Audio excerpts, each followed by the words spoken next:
রাজবাড়ী সদর হাসপাতালের বিভিন্ন করিডোরে মোটরসাইকেল পার্কিংয়ের ফলে রোগী স্বজন ও হাসপাতালের চিকিৎসক নার্সদের চলাচলে চরম ভোগান্তি সৃষ্টি হচ্ছে। যে করিডোর দিয়ে জরুরি রোগী, স্ট্রেচার ও হুইলচেয়ার চলাচলের কথা, সেই পথই এখন অনেক সময় মোটরসাইকেলের অস্থায়ী পার্কিংয়ে পরিণত হচ্ছে। হাসপাতালে চিকিৎসা নিতে আসা রোগী ও স্বজনদের অভিযোগ, করিডোরে মোটরসাইকেল রাখার কারণে জরুরি মুহূর্তে রোগী স্থানান্তর করতে বেগ পেতে হয়। বিশেষ করে বয়স্ক, শিশু ও গুরুতর অসুস্থ রোগীদের নিয়ে চলাচল করতে গিয়ে নানা বিড়ম্বনায় পড়তে হচ্ছে। হাসপাতালে আসা কয়েকজন রোগীর স্বজন বলেন, হাসপাতালের ভেতরের করিডোর কোনোভাবেই যানবাহন রাখার জায়গা হতে পারে না। এতে শুধু চলাচলই ব্যাহত হয় না, দুর্ঘটনার ঝুঁকিও বাড়ে। মোটরসাইকেল হাসপাতালের মধ্যে রাখছে, এটা আসলে আমাদের জন্য, রোগীদের জন্য অনেক ভোগান্তি, যে আমাদের ঠিক মতন হাঁটাচলা করতে পারি না।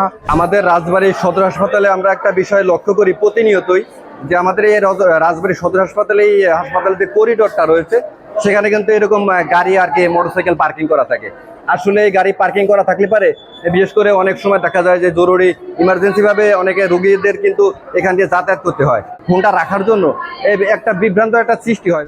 এ বিষয়ে রাজবাড়ী সদর হাসপাতালের তত্ত্বাবধায়ক ডাক্তার শেখ মোহাম্মদ আব্দুল হান্নান জানান, করিডোরে মোটরসাইকেল পার্কিং এর বিষয়টি গুরুত্বের সঙ্গে দেখা হচ্ছে।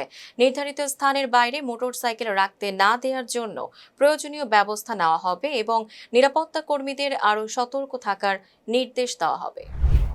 জি, আপনারা জানেন আমাদের এই রাজবাড়ী সদর হাসপাতালটা 3 তলা বিল্ডিং, পুরাতন বিল্ডিং। এখানে রোগীর যারা আত্মীয় স্বজন আছে অনেকেই এই মোটর বাইক নিয়ে একদম 3 তলা পর্যন্ত চলে আসেন।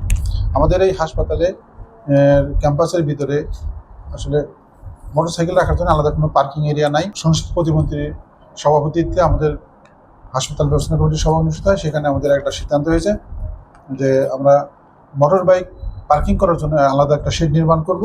গণপতি ইঞ্জিনিয়ার 1 মাস সময় নিয়েছেন, উনি এই শেডটা নির্মাণ করে দেবেন। Tanjiba Nowrin, face the people.